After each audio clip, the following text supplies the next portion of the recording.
That's why I'm here. It's ethically and morally wrong. A blind man can see this is fraud on the grandest of scales.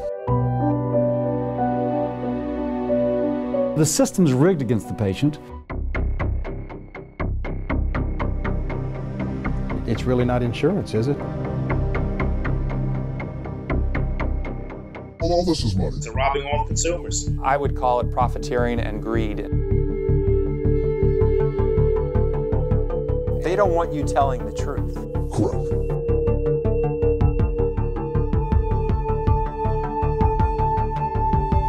You think it comes down to money? Absolutely. All this is money. This has nothing to do with consumer health or anything else. It has everything to do about money.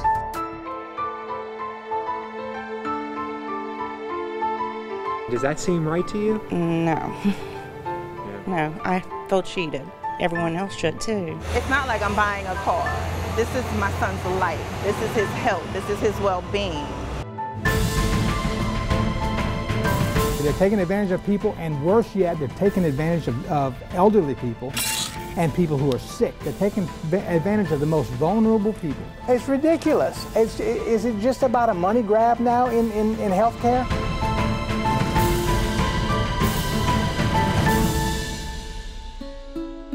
Hammond, Louisiana is stuck between New Orleans and Baton Rouge, 45 minutes in each direction from the state's two most populated cities. Hammond has a connection to our nation's capital, a significant connection between two cities 1,100 miles apart, a connection you don't know about until now. It will allow millions of Americans like you to save money when buying prescription medication. Here's why. In October, President Trump signed a bill that will lower health care costs. That bill received bipartisan support. You don't hear that much lately in Washington, D.C. The bill a result of a series of interviews done by a Louisiana pharmacist. It's fraud, in my opinion. Honest but afraid of the consequences of his identity being uncovered. Most people think having insurance reduces their prices. That's why you buy insurance. Correct. But that's not happening in some cases. That's absolutely correct. The pharmacist, a whistleblower who provided us with information that changed federal law. That pharmacist from Hammond, Louisiana. Tonight, for the first time, you'll meet him, see his face, hear his real voice. But first, the stories that got us here. Millions of Americans being charged a secret premium. Healthcare providers overcharging for prescription medication, costing you hard-earned money. A scheme we labeled a U-Pay. When you go to the pharmacy, your insurance plan typically has a rather simple payment structure. Your insurer picks up some of the cost, you cover the rest. What's called a copay. Co has a fairly easy to understand definition, jointly or together with another. Here's why we labeled it a U-Pay. That Hammond pharmacist gave us a stack of documents, dozens of prescriptions his pharmacy filled. Here's one for an anxiety drug. The pharmacist received $2.61 from the pharmacy benefit manager, or PBM. The customer paid $15. It's even labeled a copay. The PBM then told the pharmacist to send the leftover money back to them, $12.39. So the PBM and insurance company didn't contribute anything to the purchase. That copay became a U-Pay, and the PBM essentially charged the customer a hidden, secret premium.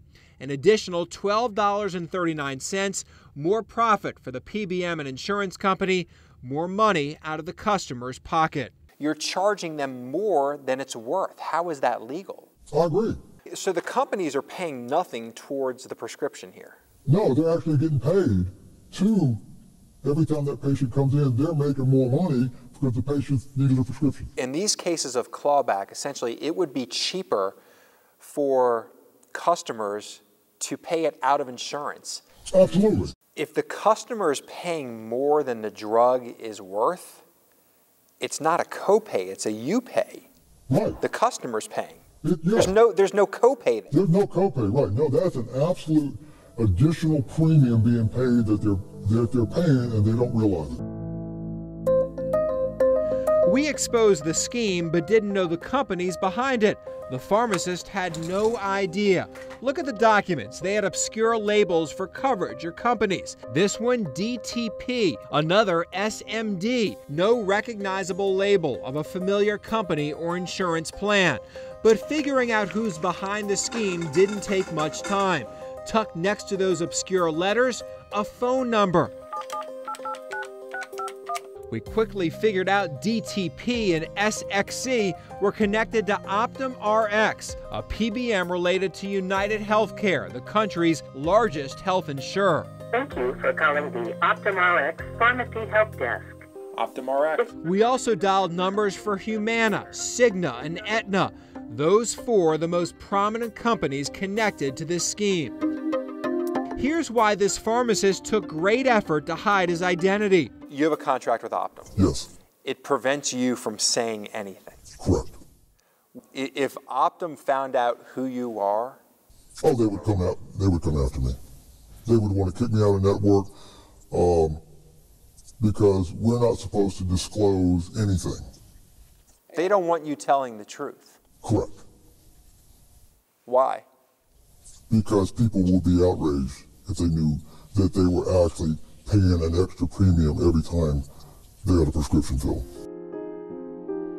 Pharmacists had gag clauses with insurance companies and PBMs. It prevented them from helping their customers save money. The insurers wanted the pharmacists to be robots, fill a prescription, no matter what cost the PBM gave them. This letter explains the reason behind the covert interviews. Optum Rx sent it to a pharmacist after it discovered the pharmacy advised customers utilizing a cash price for their prescriptions was a better deal than using their insurance benefits. Optum told the pharmacist that advice violated their agreement. Optum assured the pharmacist they take these matters very seriously and ordered the pharmacist to reply in writing. The letter ended with more threats. Failure to timely respond and comply could result in further disciplinary action up to and including termination from all Optum Rx pharmacy networks.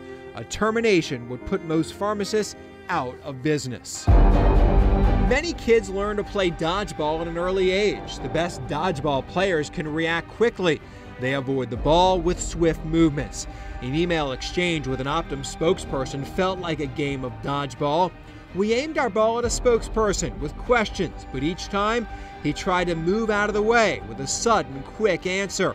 The exchange started with a statement from Optum. The spokesperson told us Optum Rx's pharmacy reimbursement overpayment program helps ensure the millions of people we serve have affordable access to the drugs they need by recouping overpayments pharmacies receive for prescription drugs. What stood out about the statement, the capital letters in the second, third, and fourth words. Capital letters usually indicate a proper noun, a real thing. So we threw the dodgeball back at Optum and told them we Googled the program name and didn't find any documentation or reference to it on the internet. The Optum spokesperson jumped out of the way again. Minutes later, he responded with a new statement. Those capital letters went lowercase, and the statement changed to this. Optum Rx's pharmacy reimbursement program helps ensure the millions of people we serve have affordable access to the drugs they need by ensuring they pay the lowest price available to them for prescription drugs. We also repeatedly asked Optum for an on-camera interview. In this email, in this one, and another, and yet another. The spokesperson quickly dodged those questions too, sometimes flat out ignoring them. We never got that interview. One morning, we sent the spokesperson a list of questions looking for documentation and wondering why customers weren't told it's a U-Pay and not a copay. We told Optum our deadline was close of business that day, which was a Friday. The Optum spokesperson waited the weekend and most of Monday to respond, apologizing for the delay, but not answering anything. We once again asked for an interview and told him we wanted more details for our story that Monday night. This game of dodgeball took a turn when the spokesperson called us Bush League for not giving him a deadline. We referenced the earlier email when we gave him a Friday close of business deadline. Our game of dodgeball ended when he apologized for the Bush League crack and said it was momentary frustration. That's the last time we heard from that Optum spokesperson, but our next contact seemed to play the same game of dodgeball. We asked that different spokesperson about that letter where Optum threatened the pharmacist who told the customer the cash price would be cheaper. Optum asked us, would that pharmacy share the letter? That is not consistent with our practices and would be interested in seeing the hard copy. We sent a redacted letter and got this response. Thanks for sending. I'm going to look into this. That's when the game of dodgeball stopped. Optum wouldn't respond. Even when we asked directly, did you ever get an answer on the letter? For this question, Optum took its ball and brought it home. We still haven't heard back.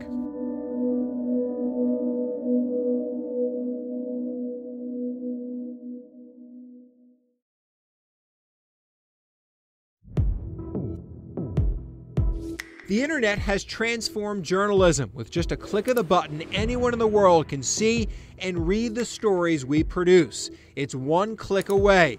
If someone in New Orleans shares our story on social media, it can be seen by friends all over the country and seen by hundreds of thousands of people who would never have watched that story prior to the digital revolution.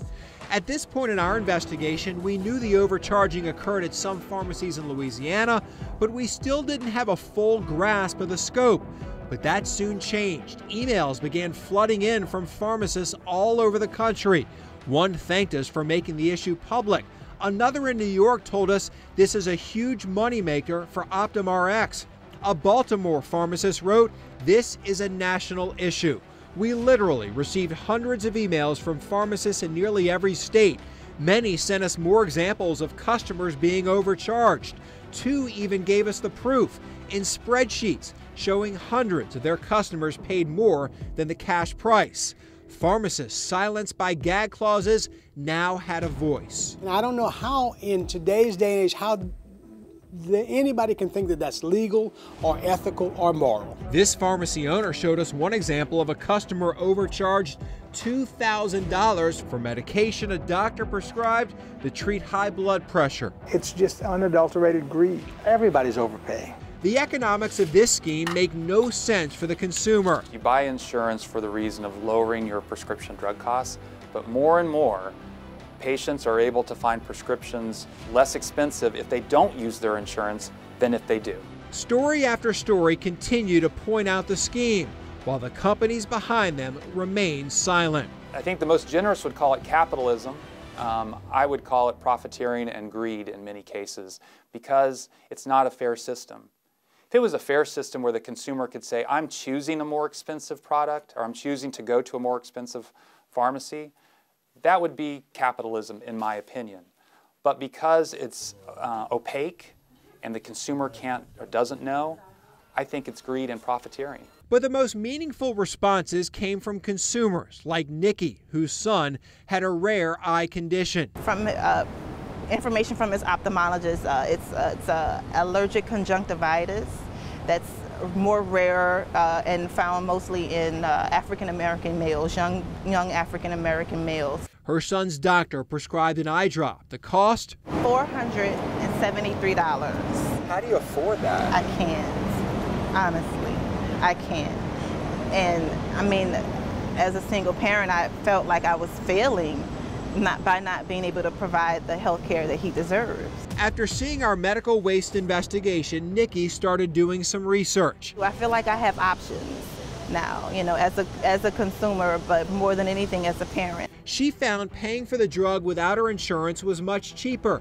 That $473 eye drop costs less than $35. It's not like I'm buying a car. This is my son's life. This is his health. This is his well-being. It almost feels like these drug companies are taking advantage of folks. They're taking advantage. This Slidell woman figured out United and Optum overcharged her too. Cheated, highly cheated, because we pay prime premiums for our insurance. She found a $15 hidden premium on a thyroid medication. I have found, looking at my receipts, that more of my insurance, more of my prescriptions than not, I could buy cheaper without my insurance. And does that seem right to you? No. Definitely getting ripped off. They're getting robbed. The internet allowed us to hear from consumers all across the country too, like from Rick, who lives in New Jersey. He found our medical waste stories online and sent us an email. The subject, United overcharging for drugs. Of course it angers me. It's like, why are the drug companies robbing us and robbing all the consumers? Rick sent us these receipts. Through his United insurance, the pharmacist charged him $52 for prescription eye drops. Without insurance, it cost him a lot less, $12. How am I being overcharged by using that card? I'm being robbed. I mean, it's just crazy. I mean, how does the government allow something this? They don't see this. And we've heard from some people who received refunds. Miss Priscilla has Aetna Insurance, another company we found overcharging. Aetna sent Priscilla a $400 check and a long list of prescription drugs they charged her too much money for. She credits our investigative series. They were overcharging you under the Part D program for prescription drugs. Right. In this check, you think they essentially admit to it. They tried to correct something. Aetna has not admitted to the practice or told us how many refund checks it sent out, but Miss Priscilla is thankful for the extra money. I've got it spent already. You do? What'd you spend it on? I made a payment on my automobile. We empowered viewers to ask their pharmacists if their prescription would be cheaper without insurance. They listened. It's distressing, the amount of money you pay for insurance. I pay between $600 and $700 a month for a premium because I'm a single person. I don't have a company, getting any discounts with big group insurance policies. So it's very distressing. You're already spending a ton of money on insurance, but you still have to pay for, all of the extra. Carol Shoemaker says she buys most of her prescriptions without using insurance, like a $277 cream she found for under $12. For me, that's just too much money to be, throwing out the window.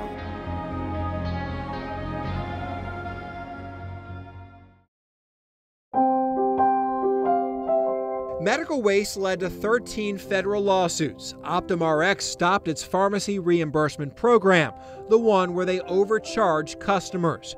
Early on in our investigation, we brought our findings to U.S. Senator Bill Cassidy, who's also a doctor. The patient is subsidizing the entity which is supposed to be their advocate. Cassidy took our findings to Congress and in September passed a bill the president signed that prevents those gag clauses.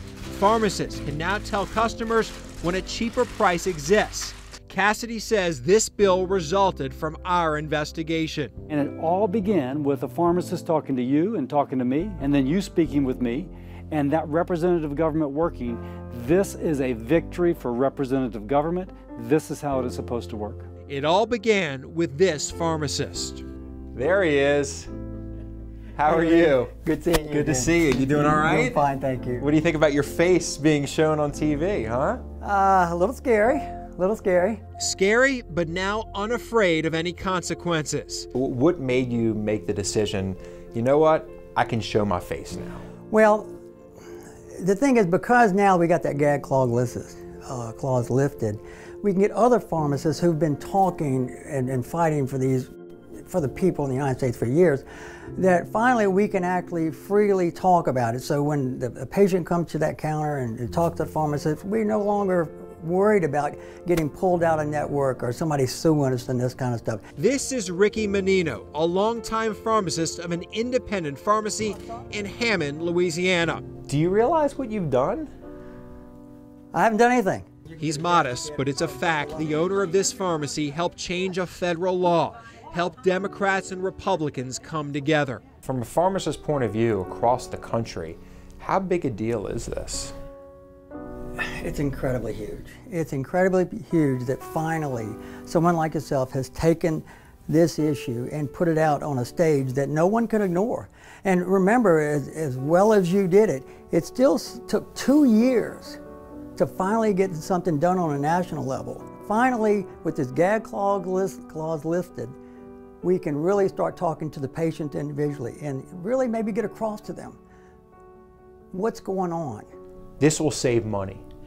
This will save lives too, because people are actually having to choose between their medication and food And do they pay their insurance premium? On this day, Ricky Menino met one of his senators, the one who listened to his interview and brought his story to Washington, D.C. Sure appreciate all your help. Hey man, you the man.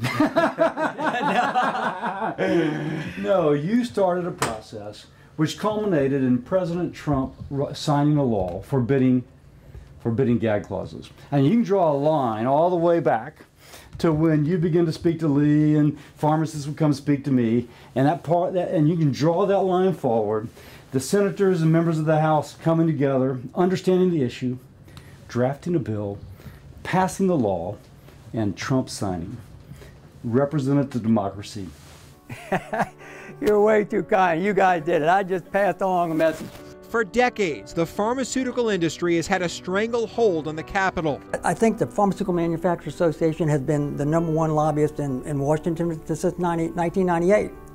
Look where that's gotten us. You know, the definition of stupidity is doing the same thing over and over and over again, right? And expecting a different outcome. It's time to stop listening to those guys. Listen to the people in the trenches. But when Cassidy proposed the bill, the industry remained surprisingly silent. The great thing about this bill, it was so embarrassing to the industry that they did not fight back against it. Because how do you defend gagging a pharmacist from working on behalf of his patients? There is no defense. So once exposed, the people that actually put these gag clauses in the contracts retreated.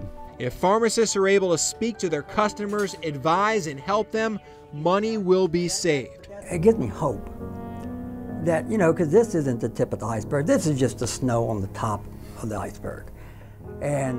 But with this bill and with the removal of the gag clauses, I'm hoping that people will understand that when it comes to listening about what's really going on in the healthcare industry and drug pricing, listen to your pharmacist. Congress listened to this brave pharmacist from Hammond, Louisiana. We need folks who will stick up for the patient, for the advocate, to push back against these people who wish to dominate our lives. Ricky Menino's 63 years old. When we asked him when he planned to retire, he laughed. Not anytime soon. He loves his job, loves helping his customers. He's humble, but this pharmacist from Hammond, Louisiana, will save Americans money. He helped change a federal law exposing millions of dollars of medical waste.